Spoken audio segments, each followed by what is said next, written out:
두메산골에서 살던 순이가 돈을 좀 벌겠다는 결심으로 서울에 올라왔어요. 어렵게 구한 일자리는 어느 고급 아파트의 가정부 자리였습니다. 성실해 보이는 순이가 마음에 든 주인은 매우 만족했어요. 마침 그날 저녁에 모처럼 친한 사람들을 불러서 식사 대접을 하기로 해서 참 잘됐다 생각을 했습니다. 순이는 열심히 일했고 주인은 아주 만족해 했습니다. 그날 음식도 너무 맛있다고 다들 칭찬 일색입니다. 그러나 조금 음식이 맵고 짰는지 사람들이 연신 물을 찾습니다. 물을 원할 때마다 순이는 냉큼 달려가서 물을 떠다 주었어요. 그런데 또 한 사람이 또 물을 갖다 달라고 했는데 순이가 냉큼 달려가더니 빈손으로 오는 거예요. 그래, 목마른 사람이 재차 재촉을 하겠지요. 그래도 순이가 난처한 표정만 짓고 움직이려고 하지 않는 거예요. 그때 이 주인 여자가 이상한 마음이 들어서 더욱더 재촉을 합니다. 그러자 내뱉은 순이의 한마디 말에 모든 사람들이 다 뒤집어졌답니다. 저기요, 우물 위에 누가 앉아 있는데요? 라고 얘기를 하더라는 거예요. 순이가 말한 우물 위에 앉아 있는 건 뭐겠습니까? 바로 좌변기에. 시골에서 살다가 생전 처음 이 좌변기를 본 이 순이는 그게 실내 우물인 줄 알았던 거예요. 그러니까 지금까지 물 떠다 얻어먹은 사람들은 어떤 물 먹은 거예요? 그 실내 우물에서 떠다 준 그 물 먹고 아마 기겁을 했겠지요. 여러분, 열심과 성실만 가지고는 부족한 일들이 있습니다.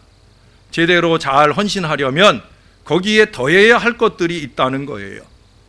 이제 대림절 기간 중에 이 성탄과 관계된 인물들에 대한 말씀을 오늘 두 번째 나누는데, 다음 주에는 특별히 2019년에 헌신할 재직들과 헌신자들을 임명하게 되는데, 오늘 두 사람의 인물, 세례 요한의 어머니 엘리사벳과 우리 주 예수님의 어머니 마리아, 이들에게서 아름다운 헌신을 위해 우리가 구비되어야 할 것들이 무엇인지를 한번 꼽아보려고 합니다. 첫 번째 꼽아드리고 싶은 것은 41절 하반절에 말씀하더라고요. 거기 보니까 이런 말씀을 적고 있어요. 엘리사벳이 성령의 충만함을 받아. 여러분, 교회에서 특별히 하나님을 위해 하는 헌신에 있어서 제일 중요한 걸 꼽자고 하면 언제나 한결같이 바로 이겁니다. 성령의 충만함을 받아. 이거 없으면 안 되는 거예요. 12사도들의 헌신도 바로 이 성령 충만을 통해 본격화되었다는 걸 우리는 잘 알아요. 어떤 사람이 헌신하다 시험 들었다 하면 거의 이 성령 충만의 결여가 제일 큰 문제고 원인입니다. 물론 성령 충만하지 못하다 보니까 자기 안에 부족한 이걸 깨닫지 못하고 엉뚱한 곳에서 원망과 불평과 한과 탓의 이유를 찾으려고 눈이 벌게지는 경우를 봅니다. 그러다가 누구 하나 잘못 걸리면 죄송한 표현이지만 죽는 거죠. 눈에 핏발을 세우고 그리고 돌직구를 힘껏 날려댑니다. 육신의 일에 빠져 있어서 그런 거예요. 여러분, 오늘 본문을 좀 보십시다. 여기 보면 41절 전반부에 이런 말을 적고 있어요. 엘리사벳이 마리아가 무난함을 들음에 아이가 복중에서 뛰노는지라. 어떤 현상인지 아시죠? 이른바 태동이라는 거예요. 요즘 우리 강수연 성도님께서 아마 이 태동을 많이 느낄 거고, 그걸 느낄 때마다 우리 이창 집사의 손을 끌어다가 느껴보라고 아마 대줄 거예요. 우리도 다 해봤잖아요, 그렇죠? 그 태동이 온다는 거예요. 이제 6개월이니까 충분히 그런 태동이 올 때가 되었다라고 보여집니다. 그것은 일상적으로 일어나는 육신의 일이에요. 당연하게 나타나는 현상이에요. 그런데 이 육신의 일에 영적 의미를 깨닫고 있다는 거예요. 44절을 가보셔요. 보라, 내 문안하는 소리가 내 귀에 들릴 때에 아이가 내 복중에서 기쁨으로 뛰놀았도다. 할렐루야. 어떤 사람은 영적인 일, 영적인 언급도 육신적이요 감정적으로 이해하고, 아니 이해가 아니라 오해를 할 때도 있는데, 지금 엘리사벳은 반대로 육신적인 일을 영적인 은혜로 바꾸어서 제대로 이해를 하고 있다는 거예요. 이게 바로 성령 충만입니다. 참 중요한 거예요. 육신의 일을 영적인 일로 바꾸어 하는 게 성령 충만할 때 그렇게 교회를 할 수 있는 거예요.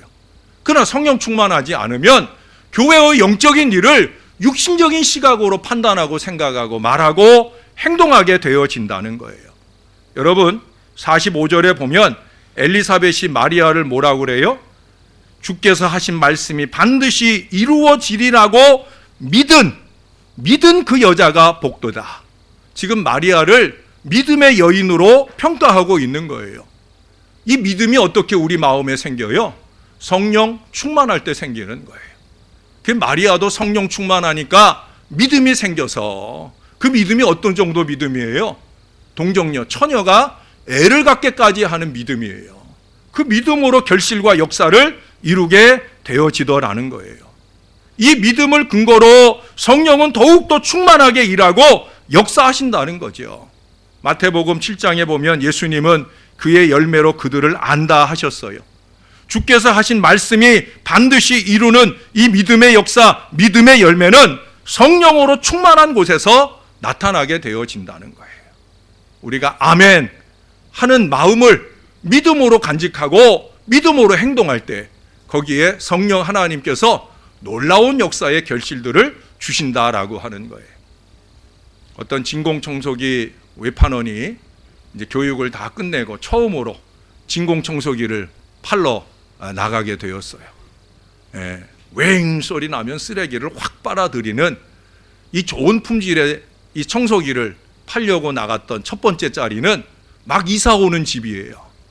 마침 잘 됐다 싶은 마음도 들었지만 처음인지라 좀 떨리기도 했어요. 그래도 용기를 내서 교육받은 대로 들어가 가지고 자기가 준비해온 그 소 먹는 여물, 지푸라기를 그 집의 카페트에다가 쫙 뿌렸어요. 그리고 청소기를 딱 꺼냈습니다. 그리고 자신 있게 말했어요. 이 청소기로 이 지푸라기들을 다 빨아들일 텐데 만약에 못 빨아들인 게 있으면은 내가 다 먹겠습니다 라고 자신 있게 얘기를 했어요. 그래 깜짝 놀란 이 여자분이 이 사람에게 말하는 거예요. 케찹 좀 갖다 드릴까요? 지푸라기 그냥 먹으려면 힘든데 케찹 좀 뿌려 드릴까요? 라고 말하는 거예요. 이 사람이 좀 기분이 나쁘잖아요. 아니 도대체 왜 그런 말씀을 하시느냐 라고 물었더니 그녀가 그러는 거예요. 실은 이 집에 아직 전기가 안 들어와요. 아무리 청소기 성능이 좋아도 전기 안 들어오니까 결국 당신은 이 지푸라기 다 먹어야 된다 하는 그런 얘기겠지요. 여러분, 성령은 마치 가전제품을 가동하게 만드는 전기와 같은 거예요. 전기 없는 가전제품은 아무리 좋아도 무용지물이죠. 죄송하지만 왕년에 아무리 훌륭한 사역자였다고 해도 오늘 현재 성령의 충만을 입은 헌신자가 되지 못할 때 우리는 우리의 공동체에 유익된 사역자이기보다는 걸림돌 노릇이나 하게 될 수 있다는 거예요. 예를 들어 여러분의 집의 거실의 한가운데에 켜지지 않는 대형 TV가 놓여 있다고 한번 생각을 해보셔요. 켜지지 않는 그 TV는 이거는 뭐 어디 옮겨지지도 않고 볼 수도 없는 그것은 여러분 가정에 애물단지 노릇을 하게 될 거예요. 혹시라도 내가 그런 존재로 내 가정에, 내 교회에, 내 직장에서 얼렁뚱땅 대충대충 그럭저럭 때우고 지나가는 인생이 되지 않도록 우리는 끊임없이 성령의 충만을 바라고 기도해야 되는 거예요. 그건 목회자로도 마찬가지예요. 부족한 종이 3개월에 한 번이라도 기도원을 찾고 또 새벽이나 낮이나 밤으로 수시로 하나님 앞에 무릎 꿇러 가장 우선적으로 바라는 소원의 기도는 다른 거 아니에요. 성령 충만하게 해주세요. 왜? 목사도 성령 충만하지 않으면 그러면 사역할 수 없는 거예요. 사랑하는 여러분, 여러분들이 아주 간절히 열렬하게 기도해 주셔야 됩니다. 먼저는 부족한 종이나 이 교회의 목회자들이 성령 충만하기를, 그 다음은 여러분 자신들도 성령 충만하기를 기도해 주시기 바랍니다. 바랍니다. 초대교회 12사도들 아시죠? 소위 사도라고 하는 그들도 성령 충만의 은혜를 입지 않았을 때는 어떻게 했어요? 다락방이나 지키고 그것에 숨어서 벌벌 떨고 주저앉아 있던 그런 사람들이에요. 그들에게 성령이 임할 때에야 비로소 운동력이 왕성해지면서 뜨거운 헌신의 자리에서 초대교회 부흥의 핵으로 쓰였던 걸 우리는 기억합니다. 하나님의 말씀이에요.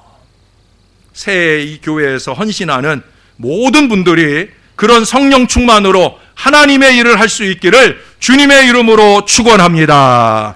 자, 두 번째 말씀은 46절 47절을 여러분들이 한번 읽어주세요. 다 같이 시작.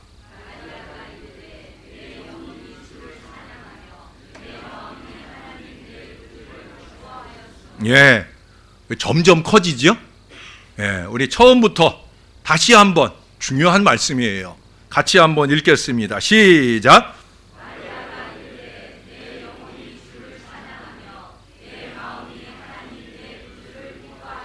할렐루야.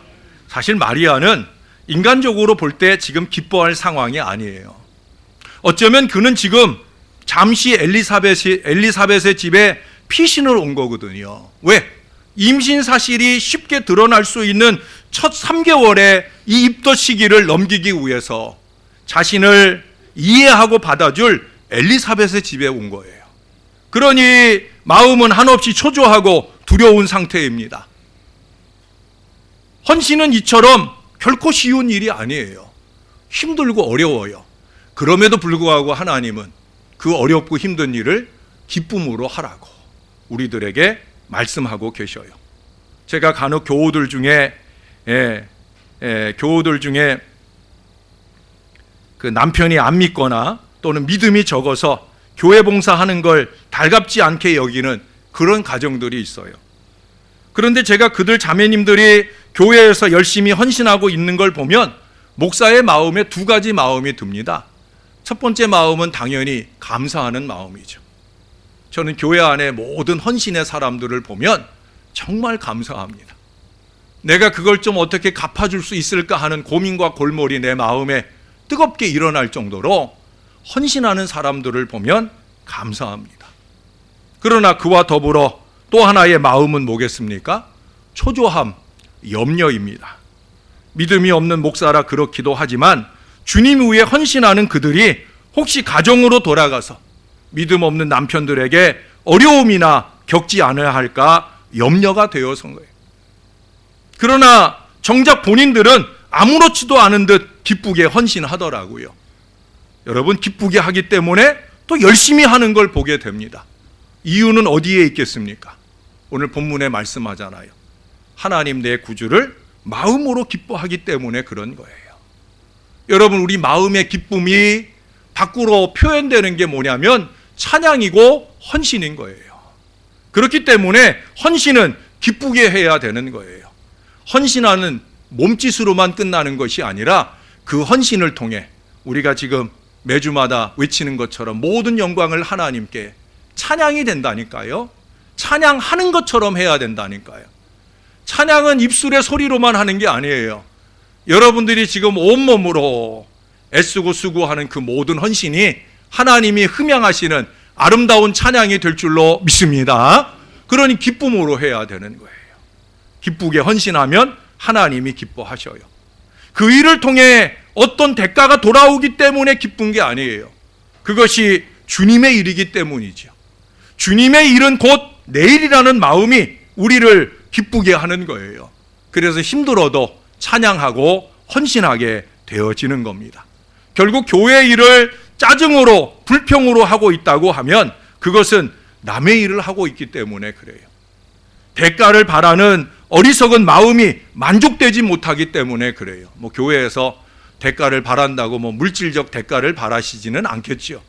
그러나 목사의 칭찬을 바란다거나 사람들의 박수갈채를 바라다가 그 대가가 이루어지지 않으면 우리는 어리석게 불평하고 짜증하는 그런 자리로 나가게 된다는 거예요. 제가 전에 섬기던 교회에서 우리 교우가 운영하는 어린이집 그 재롱잔치를 토요일에 그 어린이집이 넓은 공간이 없으니까 저보고 와서 교회를 좀 빌려달라고.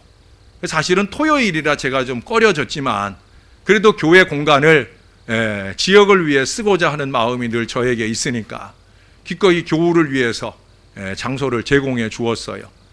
토요일이니까 청소를 잘 해주셔야 내일 예배에 지장 없습니다 하는 약조까지 받으면서 교회를 내주었어요.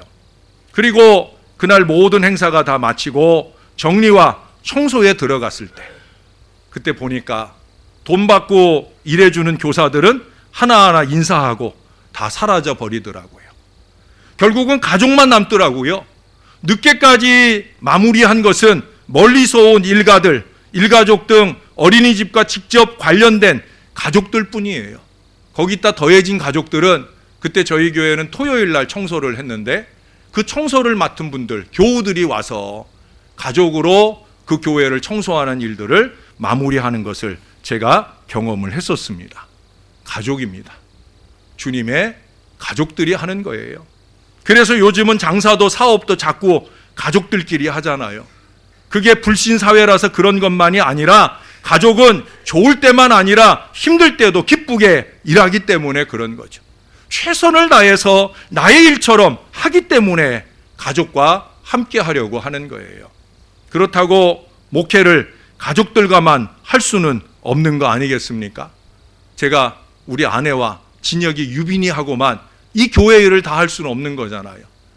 예? 주님의 가족들과 함께하는 일이 되어야 되는 거죠.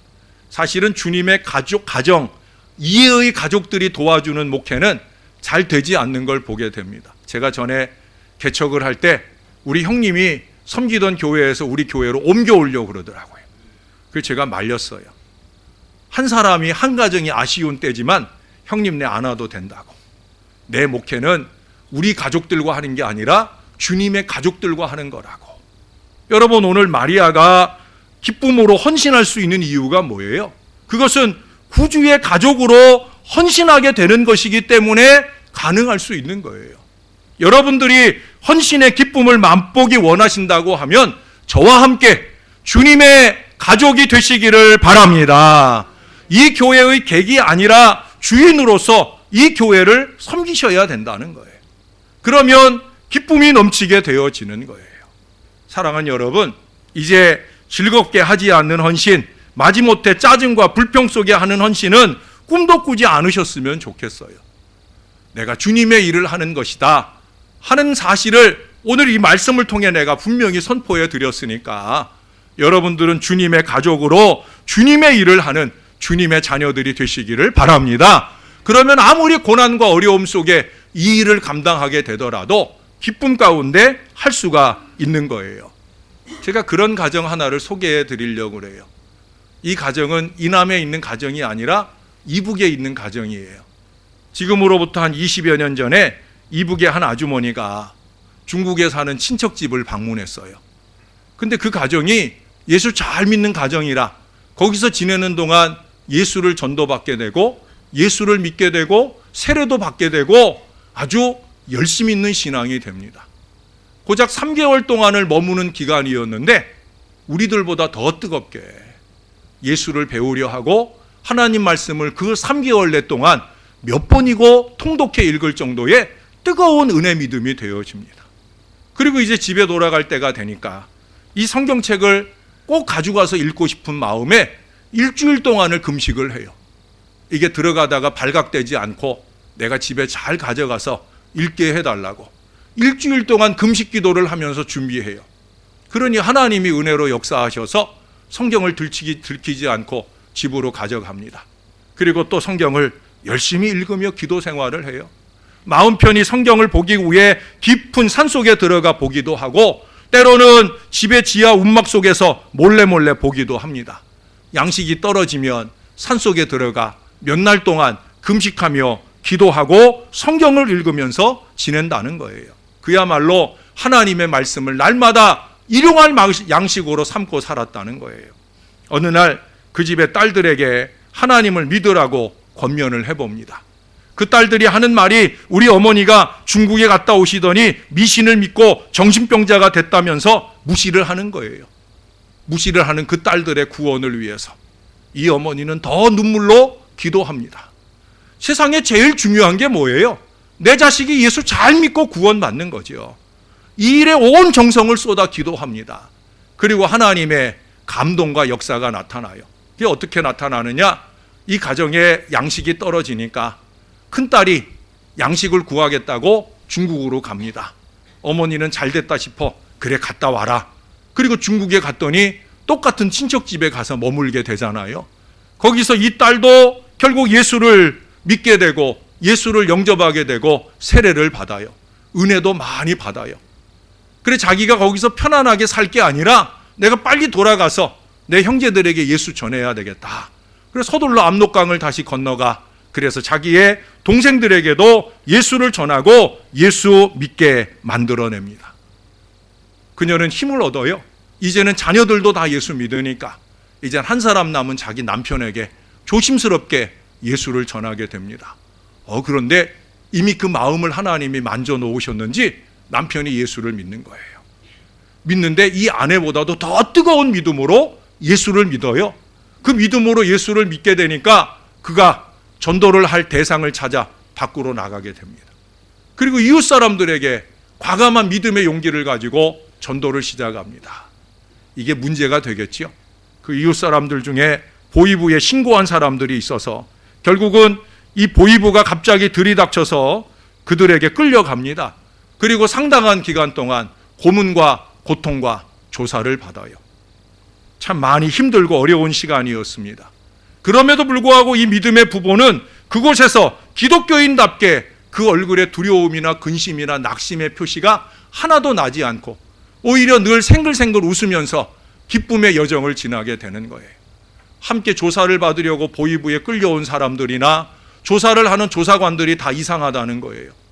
보통 사람들이 여기 오면 여기에서 초죽음이 되어서 겁에 질려 있는데 너희들은 도대체 얼굴도 마음도 흉이 나지 않느냐라고 이상하게 생각을 하는 거예요. 그럼에도 불구하고 어려운 시기를 지나게 되지요. 남편이 초죽음이 되고 만신창이가 됩니다. 그럴 때 아내는 그 남편을 바라보면서 소리를 내지 못하지만 중얼거리면서 금식과 철야로 간절히 기도를 해요. 그런데 여러분, 어느 날 그 조사관이 이 여자를 불러놓고는 너 혼자 중얼중얼 기도하지 말고 정말 예수쟁이인가 한번 볼 테니까 큰 소리로 한번 기도해봐라. 처음에는 좀 떨렸겠죠. 그래도 하나님께 마음속으로 기도했어요. 하나님, 이 일이 하나님 원하시는 일이면 저에게 지혜도 믿음도 주세요. 그리고 입을 열어 기도하는데 이전의 기도보다 가장 강력한 목소리로 가장 은혜스러운 기도를 뜨겁게 하게 되었어요. 그 기도를 듣던 이 조사관이 내가 조선에서 너만큼 똑똑하고 용감한 여자를 보지 못했다. 내가 아무리 하나님 믿지 못하게 하더라도 너는 하나님 믿을 것 같아 라고 인정을 하더라는 거예요. 그리고 재미난 건 뭐냐면 그 다음부터 틈만 나면 부르는 거예요. 불러가지고 기도해봐 라고 시키는 거예요.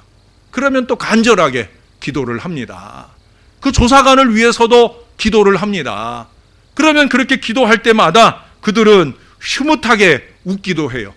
그런데 어느 날 한 조사관이 그녀의 기도를 듣고 나더니 이런 말을 하더랍니다. 너의 기도를 들으면 기분이 좋아지는 게 귀맛이 땡기는구나 라고 얘기를 하더라는 거예요. 재미난 표현이 있죠? 귀맛이 땡긴다. 여러분 입맛 땡겨본 적은 있어도 귀맛 땡겨본 적은 있으십니까? 없다 그러면 제가 좀 섭섭한데, 예? 귀맛이 땡기는구나. 기도를 들으면서 귀맛이 땡기는구나. 저나 여러분들이 귀맛이 땡기는 설교도 하고 기도도 해야 될 줄로 믿습니다. 그러니 이 조사관들의 마음이 달라지겠죠. 그들을 대하는 게 달라지는 거예요. 그리고 새봄이 오자 결국 그들은 풀려 나올 수 있었다는 거예요. 거기에 한번 잡혀 들어가면 거의 반 죽어서 나오는데 그들은 건강한 모습으로 하나님이 강권적인 역사를 입고 무사히 나오게 되었다는 거예요. 할렐루야! 이 부부는 석방이 되어 나온 이후에 그동안의 모든 일들에 대해서 요만큼도 원망하는 마음이 없어요. 우리가 이렇게 고난받은 것이 오히려 유익이 되었다 하면서 하나님께 감사를 드리는 것으로 종결합니다. 하나님의 사람의 모든 일들은 그것이 고난과 어려움일지라도 감사로 끝나야 되는 거예요. 감사로 끝날 일들을 자꾸 원망과 불평으로 끝내는 일들은 사단이 좋아하는 일이죠. 하나님의 일이면 감사로 마무리해야 되는 거예요. 여러분, 고난의 헌신 가운데서도 기뻐하고 즐거워하는 것, 감사로 마무리하는 것, 그것이 하나님께서 우리 모두에게 바라시는 요청입니다. 주님의 가정으로, 주님의 가족으로 기쁘게 헌신하면 주님께서도 가족인 우리를 지켜주시고 축복하실 줄로 믿습니다. 우리를 기쁘고 행복하게 만들어 주시는 줄로 믿습니다. 주님의 가족이 되어야 합니다. 세 번째는 가장 중요한 건데 가장 짧게 언급을 해야 될 것 같아요. 짧지만 여러분의 마음에는 굵고 깊게 각인되어지기를 바랍니다. 두 여인의 공통점이에요. 여러분 43절을 가보실까요? 43절에 가보면 엘리사벳이 이런 고백을 해요. 내 주의 어머니가 내게 나아오니 이 어찌된 일인가 라는 고백을 겸손하게 하고 있어요. 48절에 가보시면 이번엔 마리아의 찬가 속에 마리아가 고백합니다. 그의 여종의 비천함을 돌보셨음이라. 이 두 가지 공통점은 바로 겸손한 헌신입니다. 오늘 우리 정장로님도 기도하실 때 우리 교회 헌신자들이 겸손히 헌신하는 일꾼들 되게 해달라 하는 기도를 간절히 해주셨는데 헌신에 있어서 아주 중요한 거예요. 겸손한 헌신입니다. 사실 마리아는 엘리사벳보다 손 아래예요. 촌수로만 그런 것이 아니라 나이도 훨씬 더 어립니다. 그러나 영적으로 새로운 계보가 세워지잖아요. 이게 뭐예요? 마리아는 주님의 어머니라는 거죠. 그러니까 이 엘리사벳이 이 마리아가 문 하나로 오는 것에 몸둘 바를 몰라 해요. 내가 가야 할 건데 어떻게 주님의 어머니가 이렇게 몸소 오셨나 하는 겸손한 고백을 지금 하고 있는 거예요. 그렇다고 마리아가 자기 잘났다고 거들먹거리지도 않아요. 왜? 그녀는 51절 이하를 보면 51절을 한번 보세요. 마음의 생각이 교만한 자들을 흩으신다. 권세 있는 자를 그 위에서 내려치신다. 부자는 빈손으로 보내신다. 하나님은 그런 하나님이라는 걸 마리아는 누구보다 잘 아는 거예요. 반대로 비천한 자를 돌보시고 비천한 자를 높이시고 줄이는 자에게 좋은 것으로 배불리시는 분이 하나님이시다. 다시 말해서 겸손한 자를 돌아보시는 하나님이시다. 겸손한 자에게는 큰 일을 행하여 은혜를 베풀어 주시고 교만한 자에게는 그 오른손으로 힘을 보이사 징계를 내리시는 하나님이시다라고 하는 거예요. 사랑하는 여러분, 겸손한 헌신자가 되어야 합니다.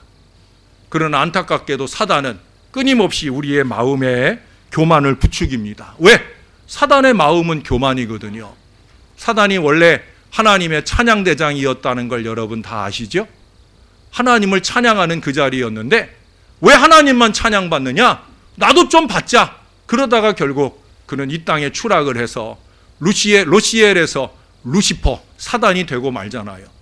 그때로부터 사단이 열심으로 하는 일은 뭐냐? 사람의 마음속에서 교만을 부추기는 거예요. 하와에게 처음 나타났잖아요. 너 저거 먹으면 하나님과 같이 될 수 있어. 그때로부터 끊임없이 이 말을 끊임없이 써먹어요. 죄송한 표현이지만 너 이 말 하면 목사와 같이 될 거야. 장로와 같이 될 거야. 이렇게 하와 이래로 부추김을 받은 많은 사람들이 공동체를 흔드는 경우들을 많이 보게 됩니다. 에덴 동산 같은 공동체를 지옥같이 만들어 버려요. 그러나 그들은 몰라요. 에덴 동산 같은 공동체가 지옥이 되기 전에 먼저 자기 마음이 이미 지옥이 되어 버린 사실을 깨닫지 못합니다. 사랑은 여러분, 내 마음도 주의 동산 같고 주님의 사랑하는 이 교회 공동체도 주의 동산으로 만들어가는 저와 여러분들이 되어야 할 줄로 믿습니다. 그래서 필요한 게 지지난주 말씀드린 것처럼 우리는 하나님의 기쁨조, 서로의 기쁨조가 되어야 된다는 거예요. 기쁨을 앗아가고 기쁨 대신에 괴로움을 안겨주는 그런 사람이 되어서는 안 된다라고 하는 거예요. 하나님께서 이 공동체에 새롭게 세운 질서들이 있습니다. 그 질서들을 우리는 따라가야 돼요. 그렇다고 부족한 종이 여러분들 위해 군림하는 목사가 되겠다는 마음은 요만큼도 없습니다. 전 누구보다도 하나님의 은혜를 사모하는 사람이에요. 그런데 하나님의 은혜는 가장 낮은 자리에 가장 많이 임하는 걸 누구보다 잘 아는 사람이에요. 그래서 제가 저 혼자 찬양으로는 잘 못하는 찬양이 있어요. 그 찬송가가 뭐냐면 저 높은 곳을 향하여 날마다 나아갑니다. 저는 이 찬송을 혼자서는 안 불러요. 못 불러요.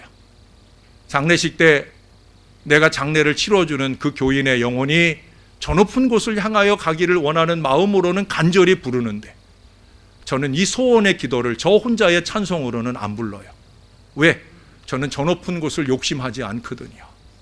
그건 내가 죽었을 때나 가야 할 자리고 이 땅에서는 저는 높은 곳을 소망하지 않아요. 저는 오히려 낮은 곳을 향한 소망, 그것이 저의 일이라고 생각을 합니다.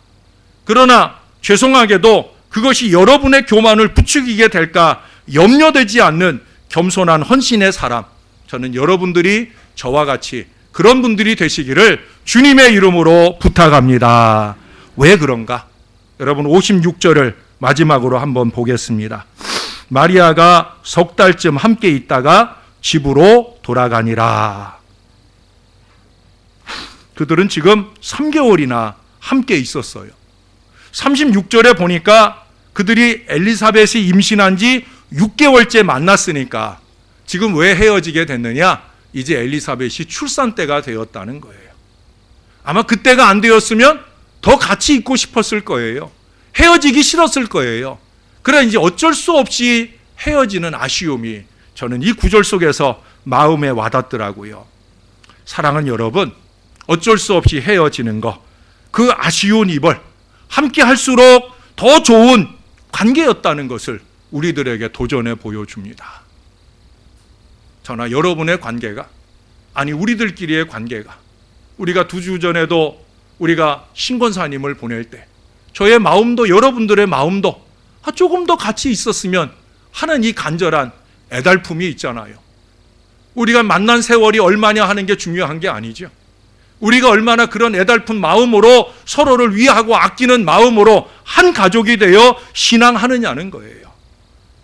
후련한 사람들이 아니라 아쉬운 사람, 함께 있어 좋은 사람들이 되는 저와 여러분들이 우리 모두가 그런 가족이 되어야 된다는 거예요. 저와 함께 낮아지셔서 주님의 가족으로 주님과 함께 성령 충만한 은혜 속에 기쁘게 헌신하는 저와 여러분, 우리 모두가 되어 우리 교회가 더 에덴 동산 같은 충만한 기쁨이 넘치는 행복한 공동체가 되기를 주님의 이름으로 축원합니다. 기도하겠습니다. 아버지, 오늘도 저희를 주의 은혜 중에 붙들어 주시고 함께 예배하는 한 가족이 되게 해주셔서 감사합니다. 우리는 주님의 가족임을 잊지 않게 도와주옵소서. 주님의 가족으로 기쁘게 헌신하기 위해서 오 하나님, 우리 위에 성령의 충만함을 더하여 주옵소서. 무엇보다 우리가 더 낮아지고 겸손해져서 주의 큰 뜻을 힘있게 이루어 가는데 함께 동역하는 아름다운 믿음의 가족들이 되게 하셔서 당신이 있어서 내가 참 행복하다, 이 고백을 피차에 나누며 하나님께 영광되는 은혜 공동체가 될 수 있도록 주님께서 도와주시옵소서. 예수님의 이름으로 기도합니다. 아멘.